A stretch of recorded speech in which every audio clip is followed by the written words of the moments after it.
Hello students, आप सभी का हमारे यूट्यूब चैनल में हार्दिक स्वागत है। आज की इस वीडियो में बात करने वाले हैं Kota university BA first semester और थर्ड सेमेस्टर के रिजल्ट जारी हो चुके हैं।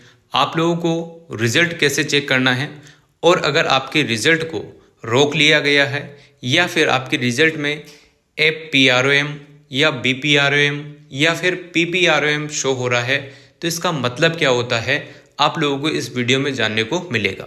वीडियो आप लोग पूरा देखिएगा और अगर आप चैनल पर नए हैं तो चैनल को सब्सक्राइब, वीडियो को लाइक और बेल आइकन जरूर दबा लीजिएगा। यहाँ पर पहले अपन बात कर रहे हैं रिजल्ट कैसे चेक करना है। तो BA फर्स्ट और थर्ड सेमेस्टर का अभी हाल फिलहाल में कुछ टाइम पहले ही रिजल्ट कोटा यूनिवर्सिटी ने डिक्लेयर किया है। बहुत सारे बच्चों के कमेंट आते थे कि सर आखिर में कब आएगा रिजल्ट, कब आएगा। तो फाइनली आपका इंतज़ार जो है ख़त्म हो चुका है। रिजल्ट आप लोग देख सकते हैं। सबसे पहले आपको क्या करना है, uok.ac.in सर्च करना है। जैसे आप लोग यहाँ तक पहुँच जाते हैं आपके सामने इस प्रकार का पेज ओपन हो जाएगा। जैसे ही पेज ओपन होता है तो यहाँ पर आपको दिख रहा होगा एग्ज़ाम एंड रिजल्ट, इस पर आपको क्लिक करना है। जैसे आपने क्लिक किया, अब आप गलती क्या करोगे, रिजल्ट पैनल पर चले जाओगे। जबकि यहाँ पर पीजी या ओल्ड स्कीम वाले जो स्टूडेंट हैं या सेमेस्टर वाले भी जो पीजी लेवल के स्टूडेंट हैं या फिर इंटीग्रेटेड कोर्स वाले हैं, उनके ही रिजल्ट जो है रिजल्ट पैनल पर शो होते हैं। बाकी अदर जो स्टूडेंट यूजी वाले हैं जो सेमेस्टर एग्ज़ाम दे रहे हैं, उनके रिजल्ट पैनल फॉर NEP पर शो होंगे। तो यहाँ पैनल फॉर NEP वाले पोर्टल को आप लोगों को क्लिक करना है। जैसे आप लोग क्लिक करेंगे आपके सामने कुछ इस प्रकार का ये शो हो जाएगा। अभी हाल फिलहाल में रिजल्ट डिक्लेयर हुए हैं तो हो सकता है ये साइट जो है बिजी चल रही हो, टेक्निकल प्रॉब्लम चल रही हो, कुछ भी हो सकता है, ठीक है ना। क्योंकि अभी हाल फिलहाल ही रिजल्ट आए हैं और बहुत सारे बच्चे देखते हैं तो बहुत सारी बार ऐसा इशू होता रहता है, नॉर्मल सा प्रोसेस है। तो ये जैसे ही ये पेज ओपन होगा आप लोगों को क्या करना है, जो भी लॉगिन का ऑप्शन आपको देखने को मिलेगा, यूज़र नेम और यूज़र नेम के बाद पासवर्ड और पासवर्ड के बाद आपका लॉगिन वाला ऑप्शन दिखेगा, ये देखिएगा, ठीक है। तो यहाँ देखो ये लॉगिन वाले ऑप्शन को आप लोगों को क्लिक करना है। जैसे आप लॉगिन का ऑप्शन क्लिक करते हैं आपके सामने कुछ इस प्रकार की यूज़र नेम और पासवर्ड शो हो जाएंगे। यूज़र नेम में आपका जो भी यूज़र नेम है UOK से स्टार्ट होगा वो यहाँ पर शो कर यहाँ पर लिख देना है। अगर आप भूल गए हैं तो फॉरगेट योर यूज़र नेम करके भी आप लोग अपना मोबाइल नंबर देंगे, OTP आ जाएगा, उस पर आपका यूज़र नेम शो हो जाएगा। पासवर्ड भी अगर आपको याद नहीं है तो आप फॉरगेट करके देख सकते हैं, और याद है तो यूज़र नेम पासवर्ड फिल करना, लॉगिन का ऑप्शन आपको क्लिक करना है। जैसे आप लोग क्लिक करेंगे आपके सामने 3 ऑप्शन दिखेंगे, एक तो फिल एप्लीकेशन फॉर्म, एक रिजल्ट दिखेगा, एक एडमिट कार्ड, ऐसा कुछ दिखेगा। तो रिजल्ट वाले पर आपको क्लिक करना है। जैसे ही आप अपने रिजल्ट पर क्लिक करेंगे आपका रिजल्ट शो हो जाएगा। अब रिजल्ट शो होने के बाद बहुत सारे स्टूडेंट्स को जो प्रॉब्लम आ सकती है रिजल्ट देखने में, पहली बात तो बहुत सारे बच्चों को तो यही समझ में नहीं आएगा कि इसमें है क्या, है ना।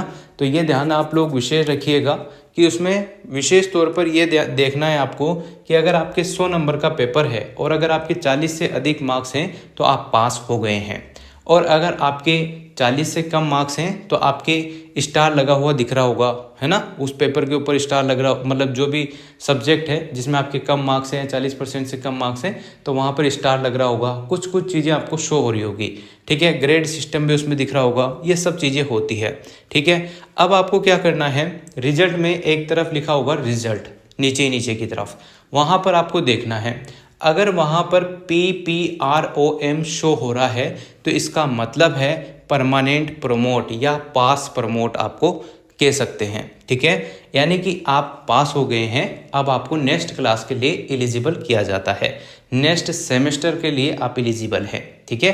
प्रमोट का मतलब यही होता है, और आपको सभी को पता है कि सेमेस्टर एग्ज़ाम में आप फेल नहीं होते हैं। अगर फेल लिखा हुआ भी है तो उसके बाद भी आप प्रमोट हैं, यानी कि नेक्स्ट सेमेस्टर आप दे सकते हैं।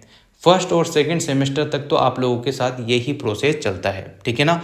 अगर PPROM लिखा हुआ शो हो रहा है तो इसका मतलब आप पास हैं, ठीक, आपके 40% से अधिक मार्क्स हैं, ठीक है ना।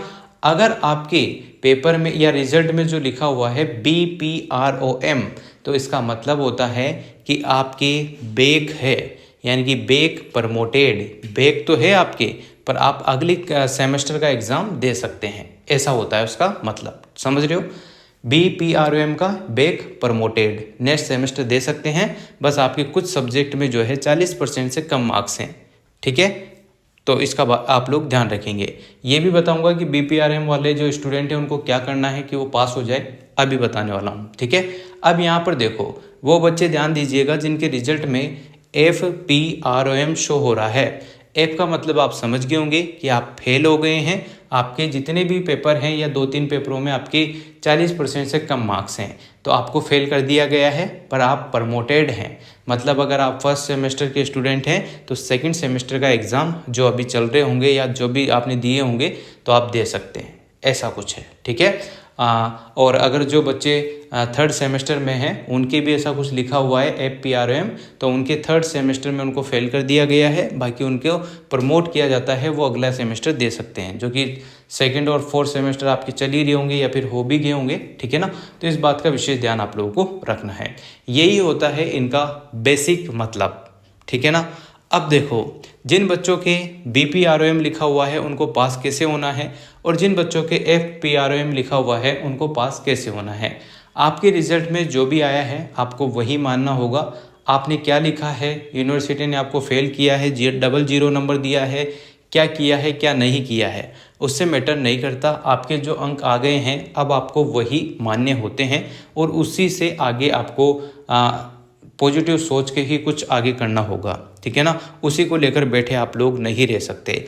अगर आपको डाउट है कि आपने बहुत अच्छा लिखा था, यूनिवर्सिटी ने आपको फेल कर दिया, तो आप अपनी जो कॉफ़ी है वो मंगवा सकते हैं, ये भी आपके पास सुविधा है, और देख सकते हैं, ऑब्जेक्शन उठा सकते हैं उस पर, ठीक है।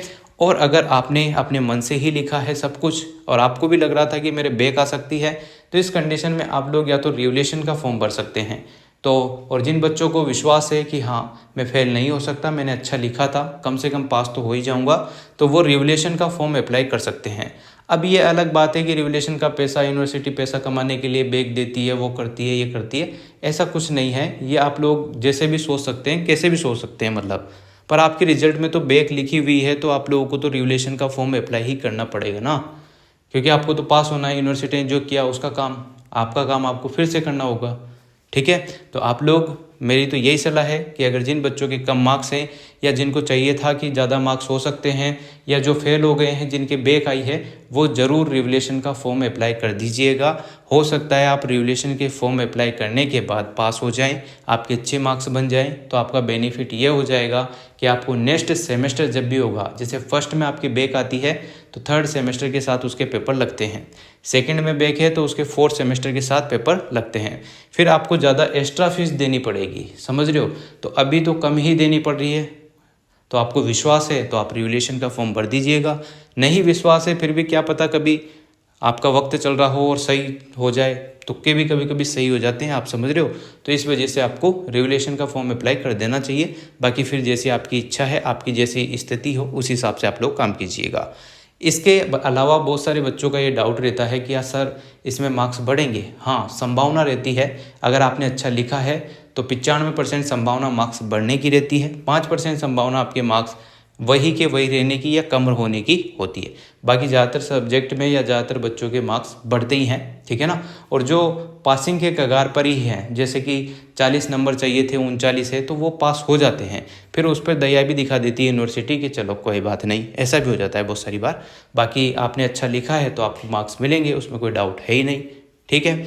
तो ये चीज़ें आप लोगों को ध्यान रखनी है। और जिनका रिजल्ट रोक लिया जाता है, जिसके रिजल्ट शो ही नहीं हो रहा है, पूरी क्लास का नहीं हो रहा है, तो इसका मतलब है कि आपके कॉलेज वालों ने इंटरनल मार्क्स नहीं भेजे हैं यूनिवर्सिटी को।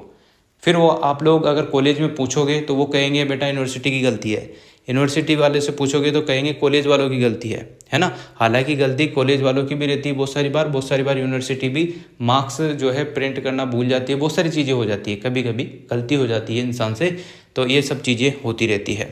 तो यूनिवर्सिटी में भी इंसान ही जो है आपके रिजल्ट देते हैं, तो उनसे भी हो सकती है और कॉलेज में भी हो सकती है। तो वो बच्चे ज़्यादा परेशान ना हो, उनका रिजल्ट जो है थोड़े दिन बाद यूनिवर्सिटी अपडेट कर देती है, उनको शो हो जाता है।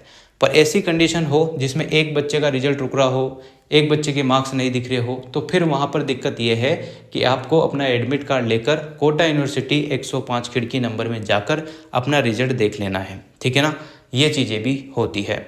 और ये बात भी आप लोग ध्यान रखेंगे, जिनके भी रिजल्ट में AA लिखा हुआ है, इसका मतलब ये होता है कि वो या तो एब्सेंट था या फिर उसके इंटरनल मार्क्स कॉलेज की तरफ से नहीं पहुँचे हैं, या वो मिड टर्म देने नहीं आया हो, क्योंकि अब जो है यूनिवर्सिटी आपको इंटरनल के मार्क्स भी देती है बहुत सारी केस में, तो उसका विशेष ध्यान आप लोग रखेंगे।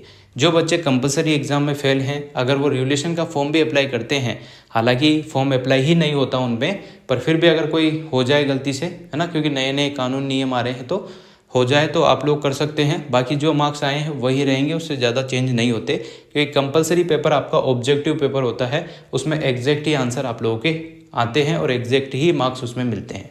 40 है तो 40 ही मिलेंगे, 20 है तो 20 ही मिलेंगे, ठीक है। तो इन बातों का आप लोग ध्यान रखते हुए चलिएगा। और इसी प्रकार से जब भी आपकी बैक आती है या फेल लिखा हुआ आता है तो बहुत टेंशन हो जाती है। हालांकि ये नॉर्मल प्रोसेस है, आप अगले सेमेस्टर में बेस्ट कर जाओगे, कोई दिक्कत वाली बात नहीं है। तो लोड लेने की और घबराने की आवश्यकता भी नहीं है। बस आपको ये सोचना है कि फर्स्ट सेमेस्टर में अगर बैक आ गई है तो सेकंड सेमेस्टर में पूरी जी जान से पेपर दो, अच्छे से कॉपी लिखो, अच्छे से पढ़ के जाओ, तब जाके कॉपी अच्छे से लिखने में आएगी, तो आपके मार्क्स अच्छे बन जाएंगे। तो आपकी जो फर्स्ट सेमेस्टर है उसकी टेंशन आपको नहीं होगी। अब ध्यान देना, जिन बच्चों के फर्स्ट सेमेस्टर में बैक है और उनके 4 पेपर होते हैं, मान लो उसमें से 2 पेपर में पास है, 2 पेपर में उनके बैक आ गई है, तो इस कंडीशन में उनको कैसे भी करके सेकंड सेमेस्टर में भी या तो चारों में से चारों पेपर जो है क्लियर होने चाहिए, या 4 में से 2 पेपर पास और 2 पेपर में बैक आ जाए तो कोई दिक्कत नहीं है, वो थर्ड सेमेस्टर में पहुंच जाएगा। अदरवाइज अगर उसके फर्स्ट सेमेस्टर में मान लो 3 में बैक है और सेकंड सेमेस्टर में भी 3 में बैक है या 4 में बैक है, तो फिर वो बच्चा थर्ड सेमेस्टर का एग्ज़ाम नहीं दे पाएगा। उसको 1 साल रोकना होगा और वापस से फर्स्ट और सेकंड कंप्लीट करने होंगे, जब जाके ही वो थर्ड सेमेस्टर का एग्ज़ाम दे पाएगा। और उस बच्चे की जो है फीस अभी ही ली जाएगी सेकेंड ईयर की, अगर सेकेंड ईयर में पहुंच गया है। थर्ड और फोर्थ सेमेस्टर जो है सेकेंड ईयर में होता है, तो फीस तो टाइम पर ही आपको देनी होगी 3 सालों की, या जिसके 2 साल का कोर्स है तो 2 साल में देनी होगी, है ना। एडमिशन फ़ीस की बात कर रहा हूँ। बाकी जो एग्ज़ाम फॉर्म की जो फ़ीस रहती है, जब आप सब्जेक्ट टिक करते हैं, वो अलग से होती है। वो जब ही भरने में आता है जब आपके फर्स्ट और सेकंड सेमेस्टर में 50% से ज़्यादा मार्क्स है, यानी कि 50% से ज़्यादा सब्जेक्ट में आप पास हैं, तभी थर्ड सेमेस्टर में बैठ सकते हैं। बाकी जो थर्ड सेमेस्टर वाले स्टूडेंट हैं उनको कोई दिक्कत होगी ही नहीं। जिनके बैक आई है वो रेगुलेशन का फॉर्म अप्लाई करना, जिनके FPRM लिखा हुआ है वो भी रेगुलेशन का फॉर्म अप्लाई करना, और फिर भी पास ना हो तो आप लोग जो है थर्ड सेमेस्टर वाले अगर कोई स्टूडेंट हैं तो वो जो नए बच्चे आएंगे फर्स्ट सेमेस्टर में, उनके साथ एग्ज़ाम दे सकते हैं। और अगर आपके फोर्थ में भी अगर बैक आती है गलती से, तो आप लोग या तो रेगुलेशन का फॉर्म अप्लाई कर लो, या फिर जो नए बच्चे आएंगे उनके सेकंड सेमेस्टर के साथ जो है उनके पेपर लगेंगे। इस टाइप से ये पूरा प्रोसेस होता है। तो ध्यान रखिएगा, इस वीडियो में पूरी कोशिश की गई है कि आपके जितने भी डाउट हैं सब क्लियर हो जाए। तो मैंने पूरी कोशिश तो की है, आपने देखा भी होगा।